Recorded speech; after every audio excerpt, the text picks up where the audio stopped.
The fall of the galaxy. The Vlexian commander stood before his hollowed-out army, his eyes filled with terror. He spoke in a low, haunted voice, each word dripping with the weight of unimaginable horror. We were fools to think we could match them. We saw humans as creatures bound to their small, insignificant planet, limited by their primitive past.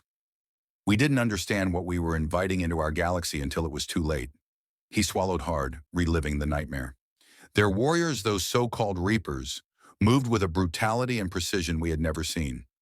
They were faster than anything we had trained for, their armor equipped with adaptive camouflage that allowed them to vanish into the darkness, only to reappear behind our lines, tearing through our soldiers like ghosts with steel. I watched as our most fortified bunkers, our strongest defensive lines, were reduced to rubble by a single human with enough power to wipe out a battalion in mere minutes. The commander's voice trembled as he recounted the tactics that left his people in ruin. The Reapers fought in small mobile units, weaving through our formations like shadows, bypassing our defenses and crippling us at every turn. They used drones as extensions of their sight, each one equipped with sonic disruptors that sent waves of pain through our soldiers, paralyzing them just long enough for the Reapers to close in. He looked into the faces of his people, and his expression darkened. And then there were the so-called juggernauts, massive, hulking soldiers with exoskeletons so powerful they could rip through our tanks with their bare hands. The ground shook under their feet, every step a declaration of unstoppable power. I saw one juggernaut single-handedly reduce an entire Vlexian brigade to ruins, shrugging off energy blasts and plasma fire as if they were nothing. These warriors had weapons that reshaped themselves amid combat, adapting to our tactics on the fly.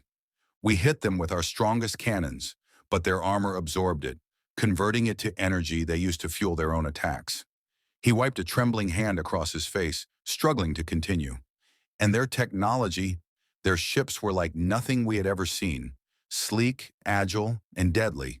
They moved with ruthless efficiency, deploying swarms of nanodrones that hacked into our weapon systems, turning them against us. They created holograms, decoys that distracted our finest marksmen, while the real soldiers closed in on us like predators. Their tactics were relentless, coordinated to perfection, and worst of all, they knew no mercy.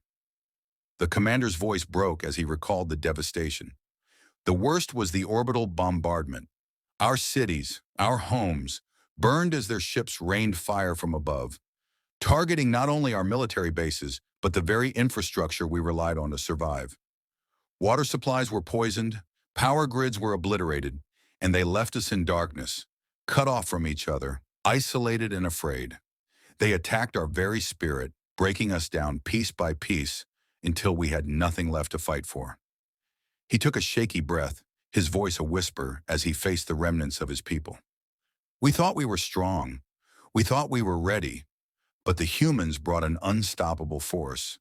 We were nothing but prey to them, targets in a game they had already won before we even knew we'd begun to lose. He looked down, defeated. We surrendered to spare what little was left of our people. But the humans didn't care for peace. They left our worlds gutted, our people enslaved, and our history erased. They are the galaxy's darkness now, consuming everything in their path, and we are only their latest conquest.